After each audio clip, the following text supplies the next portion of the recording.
You're listening to the Penteract Poetry Podcast, hosted by Anthony Etherin.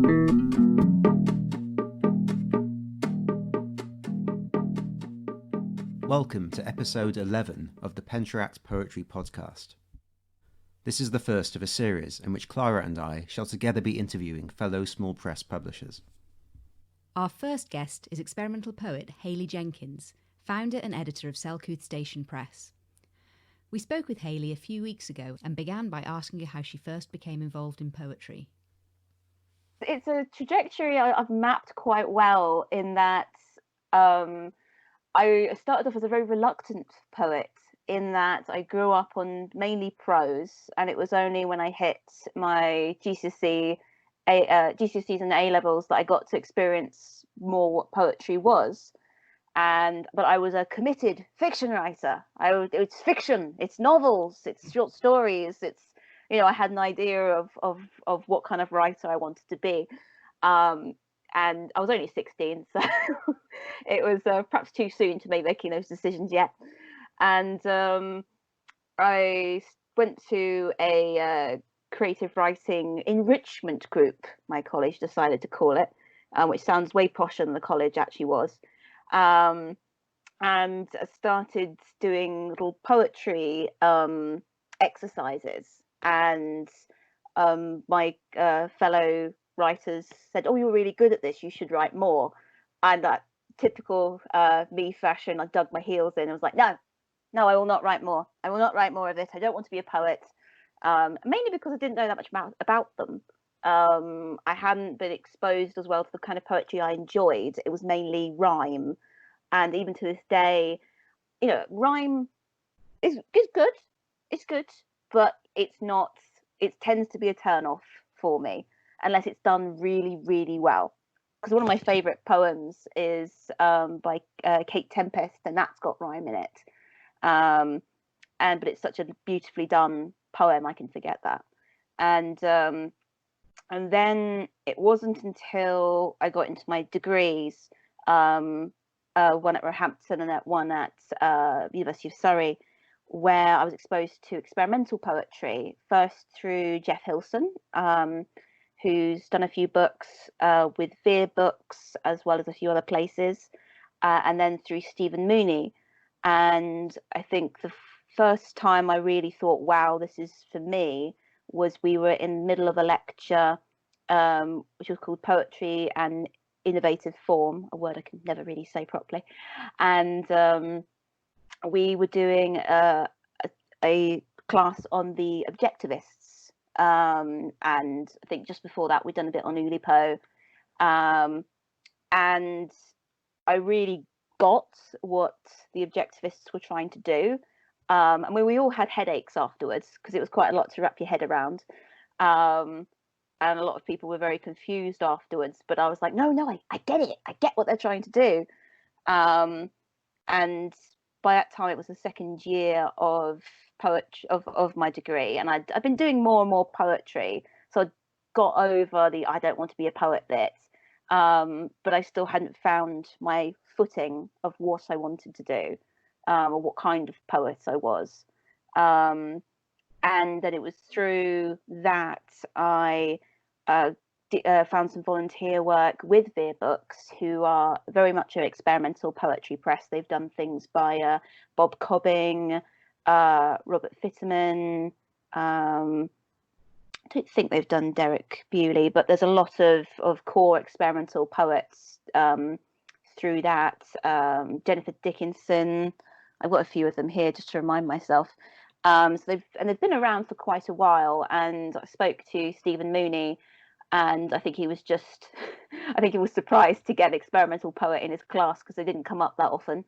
And he got lots of fiction writers, but not a lot of poets. And he said, "Oh, do you want to volunteer for us?" Because I'd already known about them because he'd come and done a show and tell during my undergrad degree with Jeff Hilson.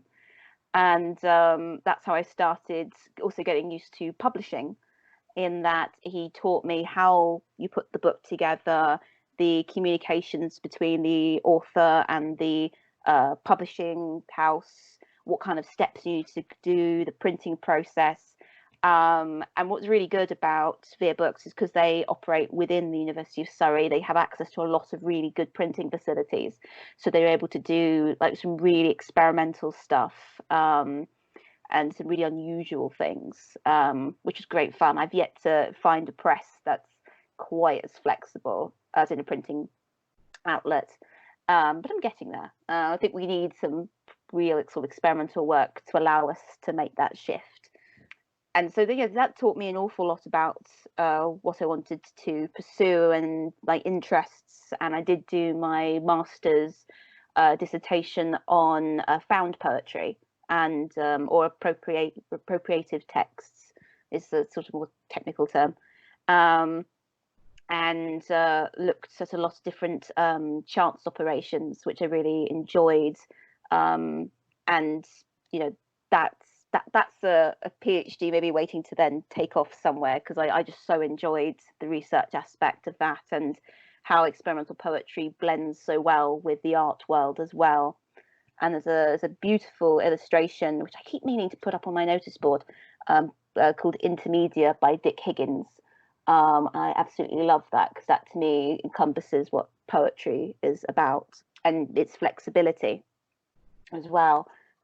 Created the press, half of the reason to get myself writing and missing university a lot, because suddenly you go out to the real world and you don't have all these poets that know what you're talking about and all these people that look at you and understand all the mad gibberish you're spouting. And so it was half to do that, but also to take those skills and try and create affordable little chapbooks. Not necessarily experimental. I'd say most of our stuff is not mainstream. We try very hard not to be mainstream. It's a point of pride at most of the time, and but we've got a few that are veering that way, and I'd love to do more experimental stuff as well. And it was about affordable chapbooks, creativity, having fun, and forming a community at the end of the day as well. Hence, we make absolutely no profit whatsoever. The hours are long, but we have a good time. And yes, I've published one of my own books with Vere Books, called Neck Orb, which was experimental prose poems. I love prose poems. I love the rebelliousness of them. One of my favourite prose poets is Lydia Unsworth. She's done a lot of beautiful stuff with Knives and Forks Press, so a plug to Lydia there. And no, that's sort of how I came to the current point. Writing has not been as frequent as I'd like it in the last year, but trying to move back to that, particularly with chance operations and found text, because I think it just tends to create some of the most beautiful accidents going. So yeah, that's where I've got to. That was probably a very, very long answer to that question. That's a very good answer. Yeah. It's very interesting. You had training in how to run a press, essentially. Because we started and we knew nothing. We've had to learn everything as we've gone over the last 4 years. But you must have had a similar experience as well. There must have been a lot of things that you've realised over the last couple of years that you wish you'd known before. Definitely. And it definitely, like, being at the front of it, how to manage it, how to give your time to it, and certainly not sacrificing your own creativity for it as well. That's something I've had to balance out, because by the time, I work a full-time job. I'm a IT service desk assistant, which is a very long title to say IT monkey, but it's great because you get to know about programming, and I always think, I can use that for poetry. But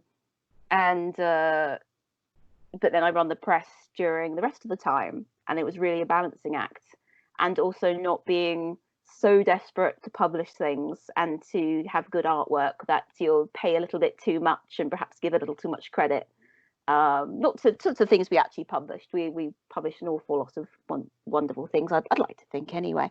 I'm looking down because it's by my desk here, my little shelf of books.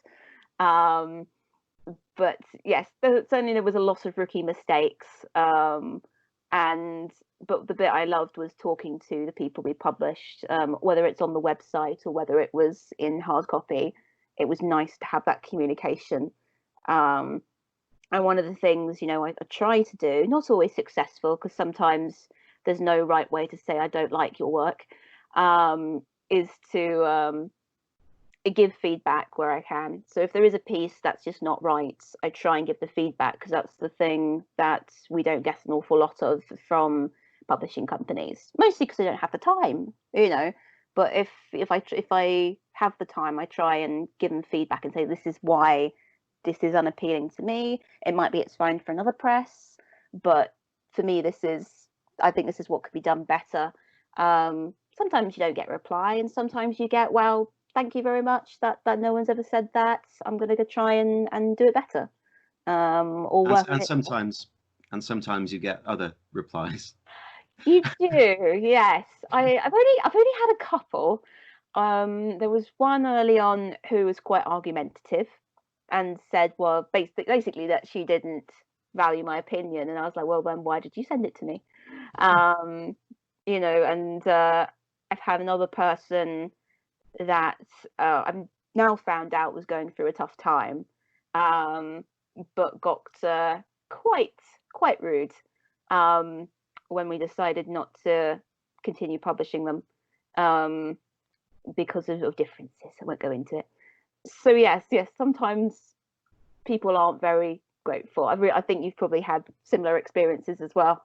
Yeah, quite a few. And I'm not as brave as you. I tend to just send out a generic rejection, like, sorry, not for us, thank you. And even to that, you get some abuse. Poets are fragile characters. They are, but I always say, and I've said this from the very beginning, and this includes things just down to cover emails. If you want someone to take the time to read your work, put the time in to do like a personal email cover letter, because I have a few people that says, "Dear sirs," there are no men on our team. We're happy to anyone who wants to, any chaps that want to come and join us, but currently we are all ladies. Or it's like sort of generic, I want to publish this in your journal. And it's like, we're a website. Well, we've just come up with a digital magazine now, but for the longest time we were just websites. So it was like, you've not done your research at all. It is very insulting, isn't it? I think it's like, I always liken it to a job application where all the job websites say, tailor your CV, write a unique cover letter. And I don't know why poets can't do the same thing. And I think that's why we kind of went down we give feedback when it's obvious, but when people have just clearly not paid any attention to our submission guidelines, it just makes it. And I was just wondering what your particular submission guidelines are, if you have any. Ours, I tend to be fairly open. In that we have the word limit criteria, fiction, poetry. We're more specific about what we don't like, in that we don't publish children's literature. Doesn't particularly interest me. It's fantastic. I love children's books. I still read children's books, but I'm not qualified in that area to deal with the publishing aspect. And there's always illustrations, and illustrations are expensive. And we don't like rhyme. I have said we prefer not rhyme. Some people have convinced us. I have received rhyme, and I thought, actually, that's a really powerful poem. All right, you've convinced me. And we've had, the specific, don't be anti anything, don't be overly religious or political, don't make it a rant on the world and your opinions. I'm all for poetry that has a message, that calls for, like, say, equal rights, and is asking for positive change. But when it's something derogatory or sexist or anything like that, I've had a few sexist pieces over the years, and being like, no, this is not pleasant to read as a woman. I try and be objective, but no. There was one, actually, I probably had a couple about guys who can't get laid. And it's like, I think I know why by the end of the poem. I don't tend to give them that feedback, but it's like, okay, I understand why why you're having trouble. It might be with the fact, like, what do I have to do to what stuff can I say on this podcast? I just thought I better check. Just try it. Yeah. It's like, oh, what do I have to do to get a blowjob? And it's like, well, not write this poem is probably a very good starting point. So yeah, you that kind of stuff I'm not interested in. I'm more for erotica. I love erotica. I have taken a few workshops in erotica, because not actual performing of it, just to clarify, but in writing it in fiction, and it's a fantastic form. Very pro it, but mustn't be derogatory to either sex or gender. There's boundaries to that. I think if you're not comfortable publishing it, you're not going to do it any favors either. Even if the poetry was good, if you didn't feel comfortable, it's like with the children's poetry. If you don't feel comfortable publishing children's poetry, you're not going to do it justice. If you don't feel, as an editor, would you say, going out of your areas of expertise, and I think maybe would make your commitment wane a bit more as well. So you're going to be more committed to the thing that really pushes your buttons and you think this is fantastic, rather than something that's, I like it, but it's not. Yeah, the work you believe in, as opposed to perhaps something like, oh yes, this is for the masses. The masses will like this. The audience will like this. We're not on a small press because we want to cater to the masses. There's stuff where you're just like, you're not going to put those, as you say, not going to put that commitment and those hours in. Whereas something that makes you go, oh, my baby, come here, my child. That's beautiful, and I'll spend tons of sleepless nights and as much money as I can afford trying to make it beautiful on the outside as well as the inside. We've had so many wonderful books. We really loved. We had an environmental call for submissions last autumn. It tends to be autumn, our chatbooks, and we had some gorgeous work. And there was I've got the book called Earthling by Stephanie Stab, and I loved that one. That was so good. The audience won't see it, but I really like that. I love that cover. That's amazing. Yes, it's beautiful. And that wasn't the original cover, but it was one very similar. It's actually on the back, the original cover she sent us, because she found these drawings in a hang on, I've got it in here somewhere. Public domain review. Great website. I love that website. And it was the moment we saw it, we thought, yes, that's for us. And got Mab Jones as well, who's a fantastic Welsh writer, a little more traditional than some of the other stuff we publish, but it was beautiful, and she won my heart because she wrote a poem about Pendine, which is where my family's from, in Wales.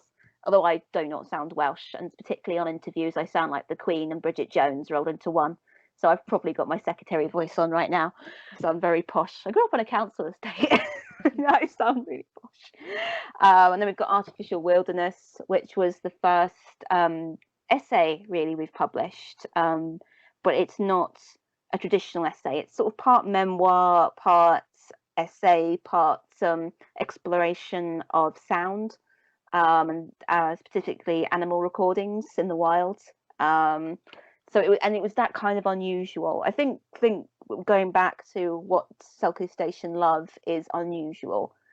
Selcouth means unusual, wondrous, different, and that's the kind of thing we like. We love stuff that pushes the boundaries. Then we love stuff that sits in the middle, but is a beautiful piece in itself. So while we're not all about experimentation, certainly anything experimental that comes through my door or through the email inbox, I'm instantly like, mine, if it's good, of course. Yeah. Caveat. And I think we completely agree that if you're running a small press, then you're doing it for the love of it, and you want to publish the things that you love. But then inevitably you are then faced with a situation where you have to try and sell these books.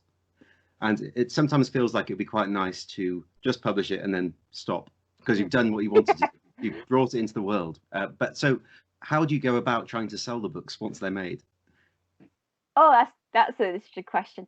To be fair, it is mostly through social media. Without social media, we wouldn't sell anything.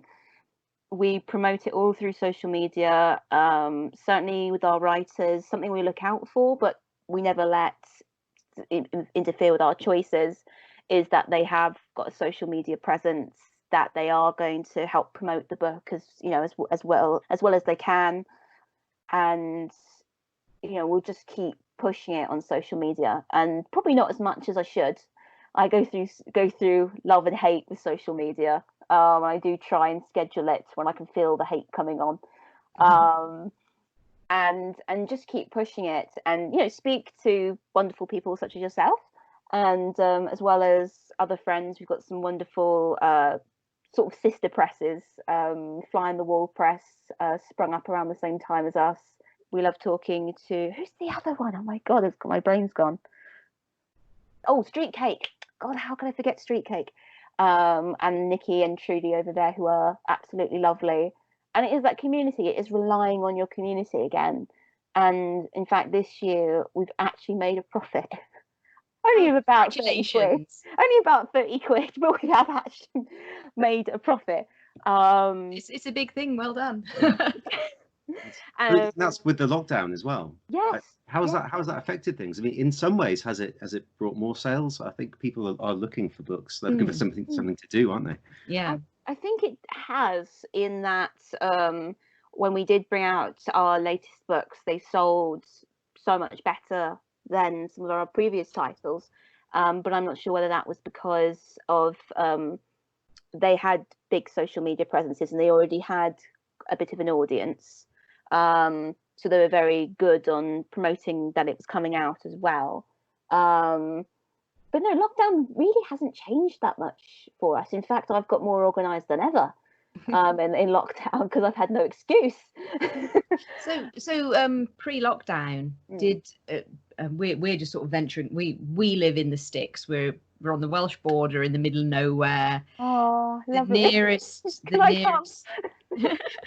The nearest cities are like an hour away in the car. So to do events for us is quite expensive. And I was just wondering, do you do much in the physical world in terms of promotion? Do you do events or anything like that? No, haven't done that yet. It'd be something I love to do. I keep having my eye on the Small Publishers Fair in London. Oh, that's great. We did that last year. Yeah, I really want to do that. But it was about getting enough books to be able to sell it. In that, when I first started looking at it, we only had 3. And I was like, I can't really rent a table with 3 books. But now we have quite a few. It's starting to become more of I really don't have an excuse not to do this now. And so I'd love to do more events, and I'd love to do that. And it does kill me when we don't have a launch for our authors, but it is just so expensive. Yeah. I was very lucky in that our lovely Ed, who wrote The Living Museum, certainly one of my favourites that we've published. He got to do a launch with a group of other people whose books had come out for various presses. They all got together and said, we're going to do a launch together. And I got to actually go to that and see his book being read for the first time, and how happy he was. And he said, and my editor's in the room, and there's that little buzz. It's like, I'm someone's editor. And so that was really lovely. I loved that. But it's just something we can't afford to do on a regular basis. Maybe in the future, as we get more books published and we slowly make a profit, it might be that we can do that, or we clump together with other presses and be like, right, let's buy 2 tables together and just mass attack the audience and say, like, look, this is what you should be reading. Go. Yeah, I'll tell you what, the Small Press Fair, it's a lovely event and it's a great community, but it is very cozy. It is very cozy. I have been there as a buyer before, and you're like, just like for the viewers, I am like scrunched up. My hands are in my chin, and it's just sort of you're waddling along like a mass of penguins. But the energy is fab, isn't it? The energy is fantastic. Have you considered I mean, we've just done one of our first of our summer launches, and we accompanied that with a podcast, obviously, and a Twitter Q&A. I was just wondering, have you considered trying anything virtual? To be fair, I haven't since before lockdown, but now I'm so much more familiar with things like Zoom and doing lots of Skype and I mean I'm very IT literate, but when it comes to actually doing it for non-work things, I find the motivation difficult. Even though it's, I should be doing it. I can tell myself, you should be doing this. But it's the old heels get dug in when I know I should do something. Stubborn streak a mile wide, I'm telling you. And but no, I'd love to do that kind of thing. And this lockdown has taught us that, we can do so many wonderful things. I've attended several poetry workshops, which I wouldn't have been able to go to or afford before, because so there was one by Poetry Wales. There was a series by Poetry Wales.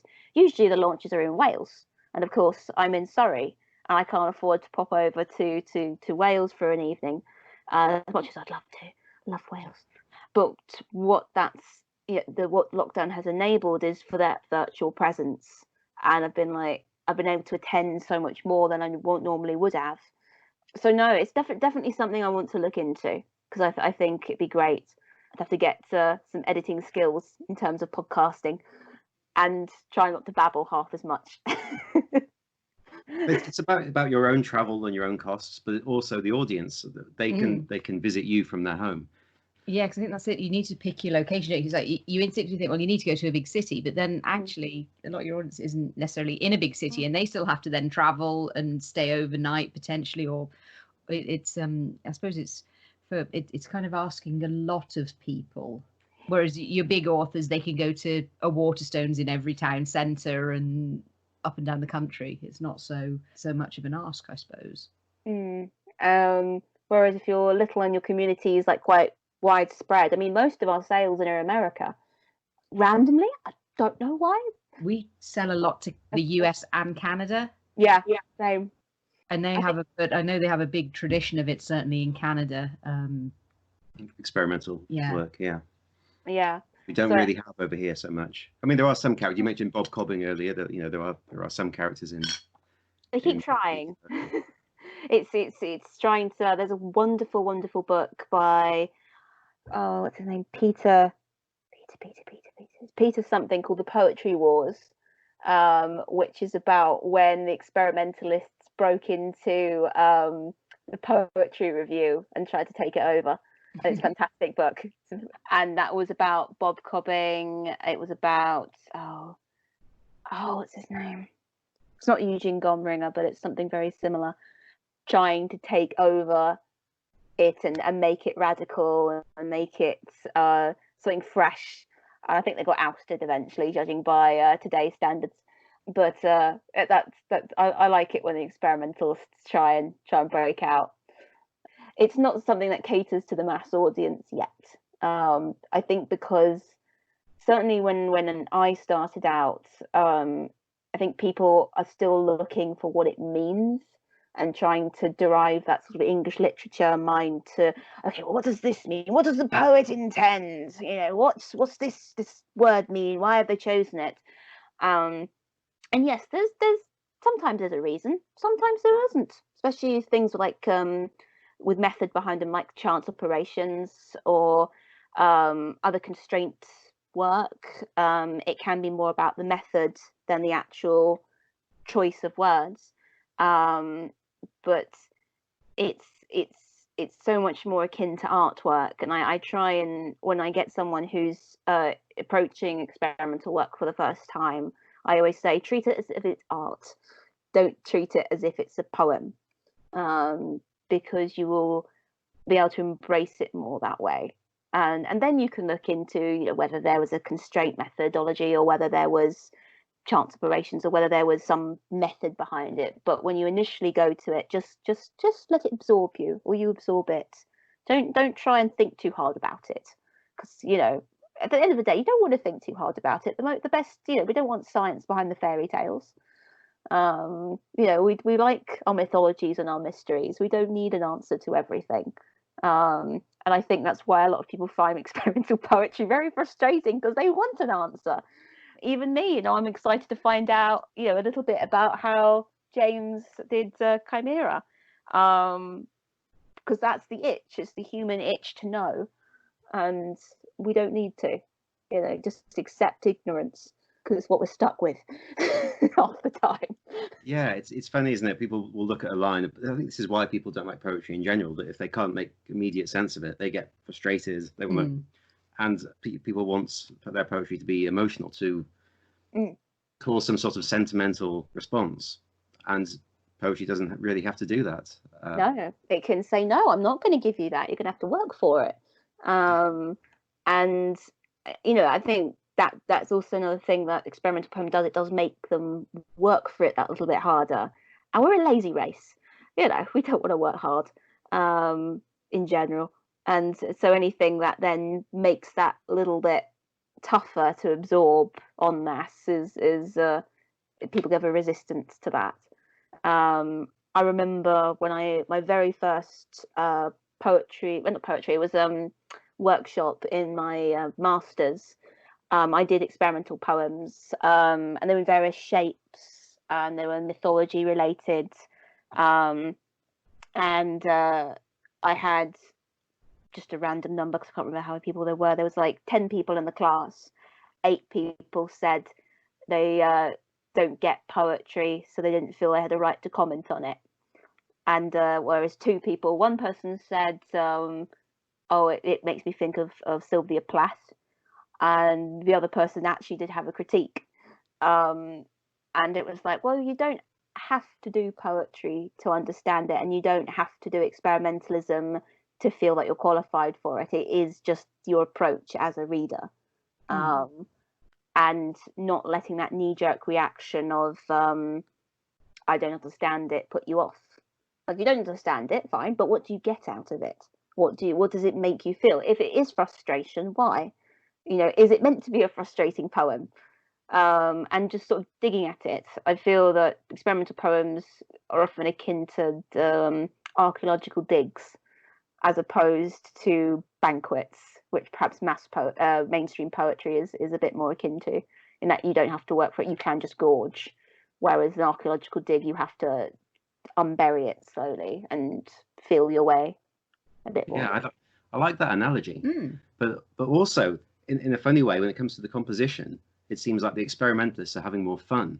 So when it comes to actually creating it, they're the ones at the banquet. We are having more fun, because yes, there's various methodologies and there's various paths you can do it. But at the end of the day, we're just throwing words at paper and seeing what happens, and we're having fun, and we're breaking all the rules. And even now, now and again, I look at things like Chimera, thinking, oh, I can't do that. It's like, well, why can't you? And it says, and even about some of my own work, I feel like, oh, that's not poetry. It's like, well, who says it's not poetry? Who cares if someone says, oh, that's not poetry because it doesn't rhyme, or it doesn't have a certain meter, or this kind of thing. And it's like, well, sod off, go and write your own poetry.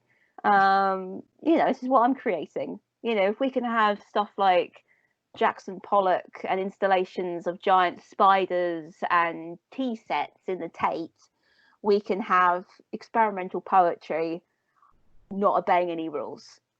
Well, let's talk more about how you are going about running the press. I assume, like us, you probably sell most of your books directly through your own website. Yes. Yeah, we do. Have you worked much with other distributors? I assume you despair at the prospect of using Amazon to sell. No, absolutely not. As in, I'm not touching it. I did try. I will admit, when I first started, I did try. It was horrendously complicated, and it wanted, it automatically put me on a thing that would charge you £30 a month, which I couldn't afford then. And I was like, well, no, that's not what I pressed. Why have you done that?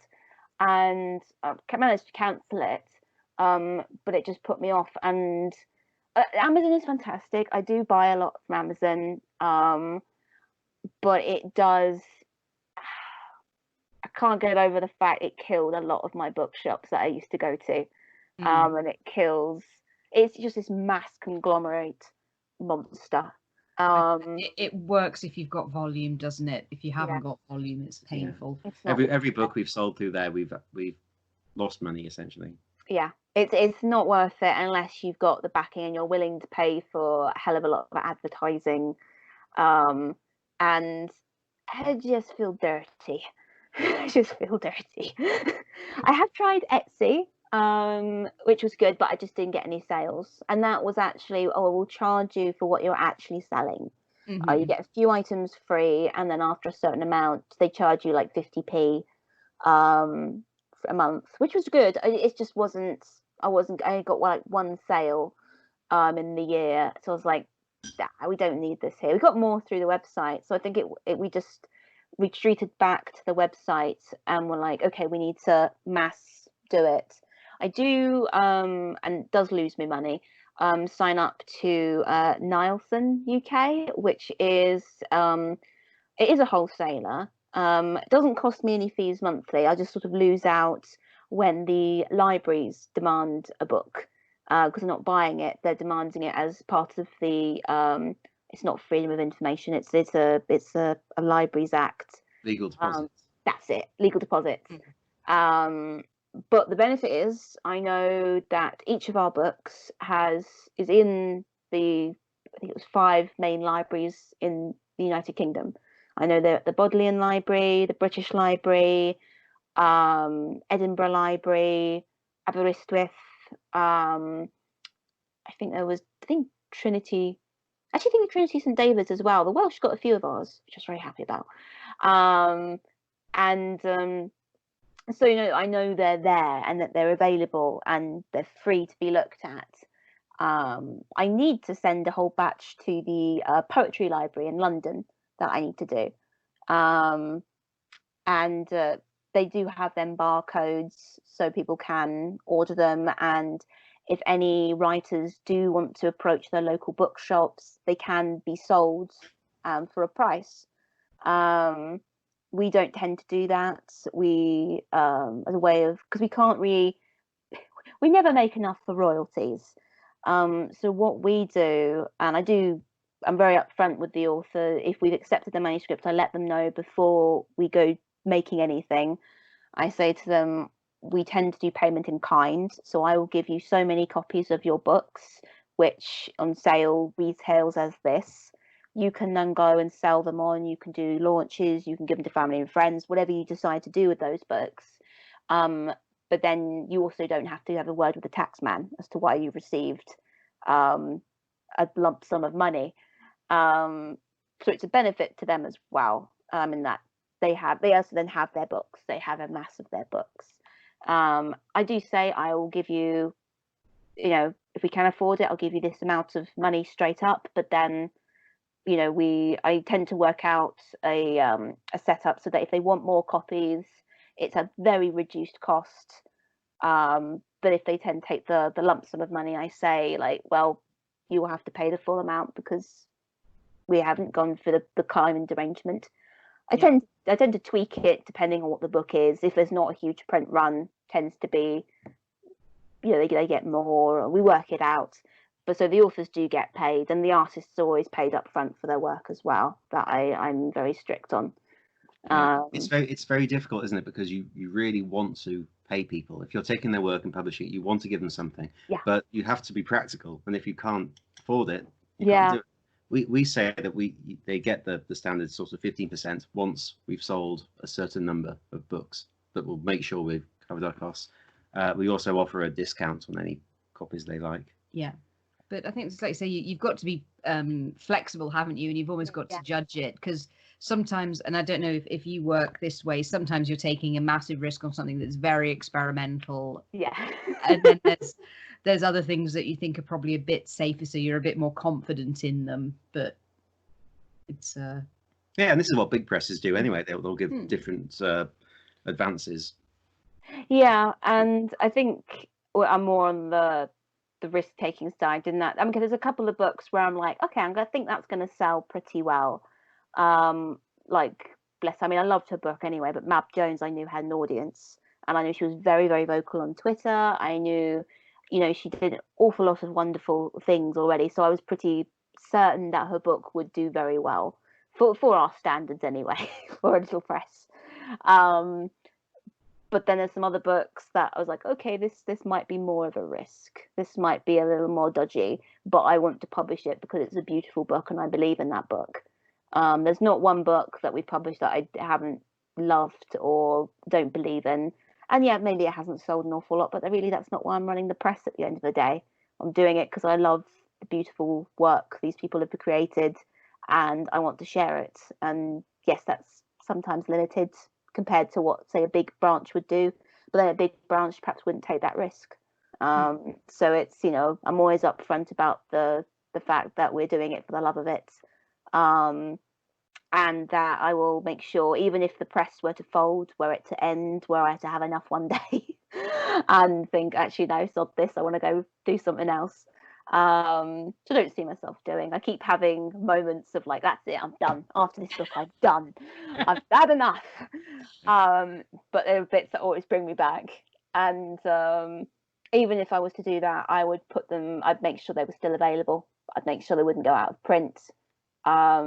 Because that's the bargain I've made with myself. It's like, these writers will always have their books.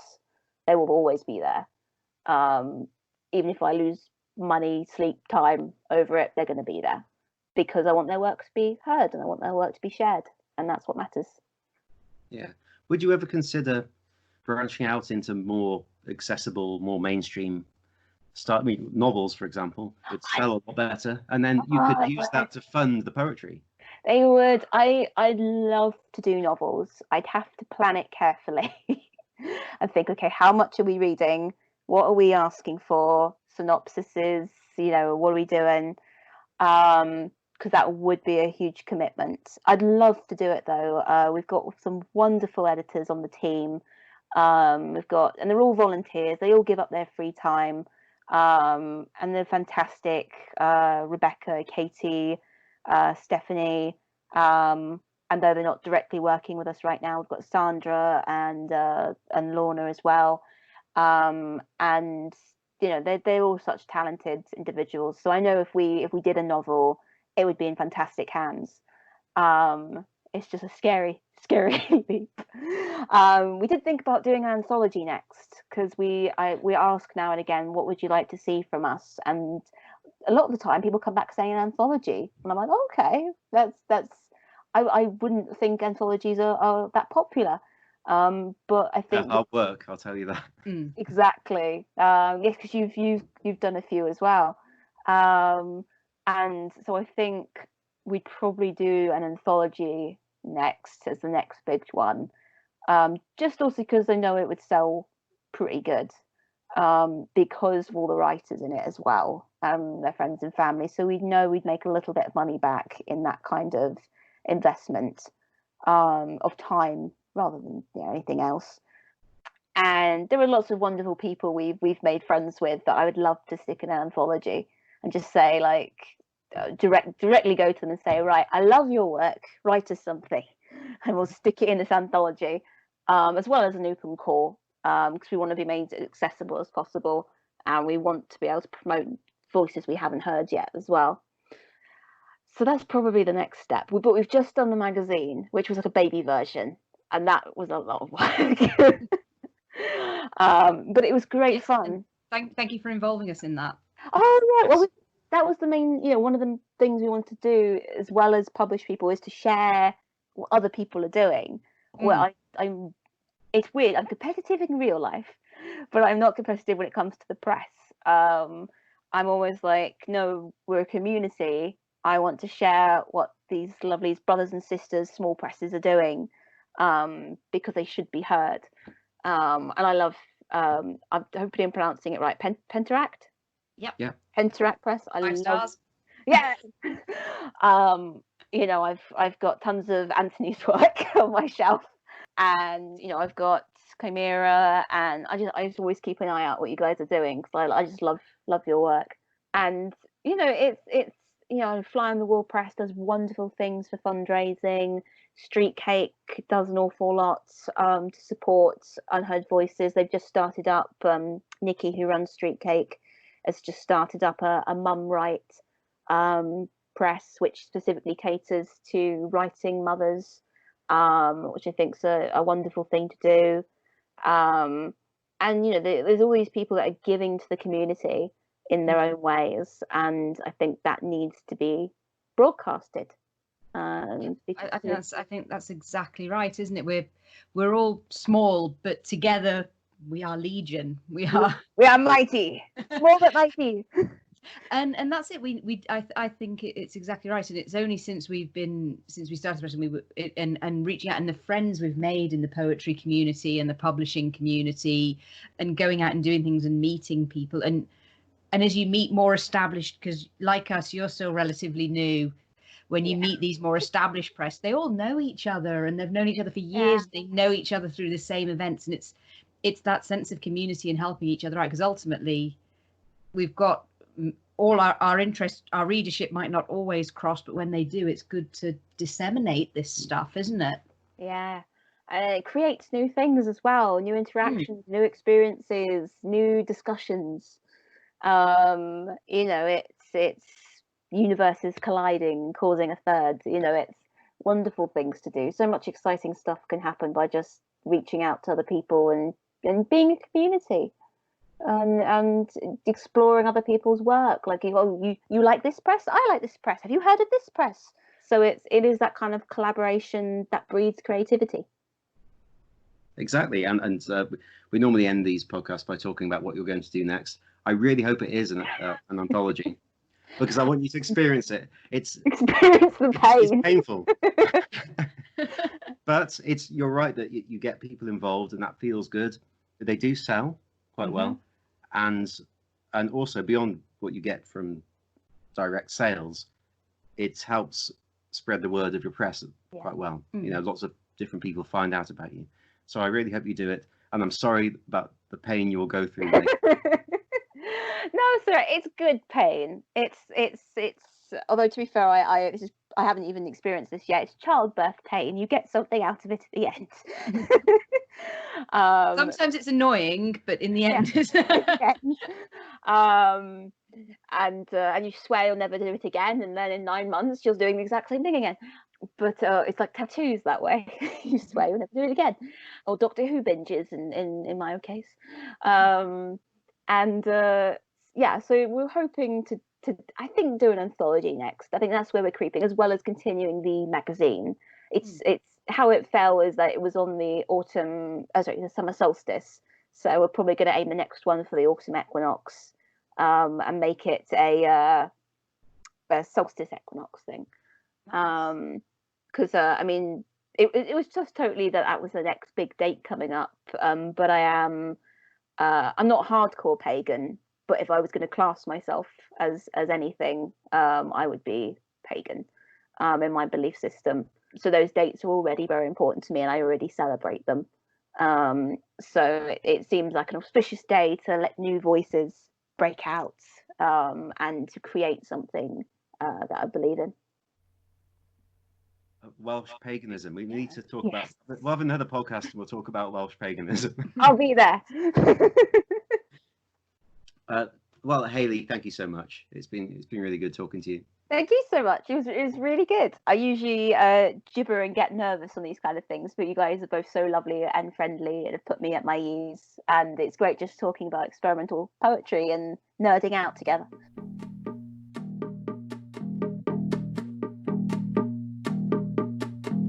To discover more, visit us at penteractpress.com.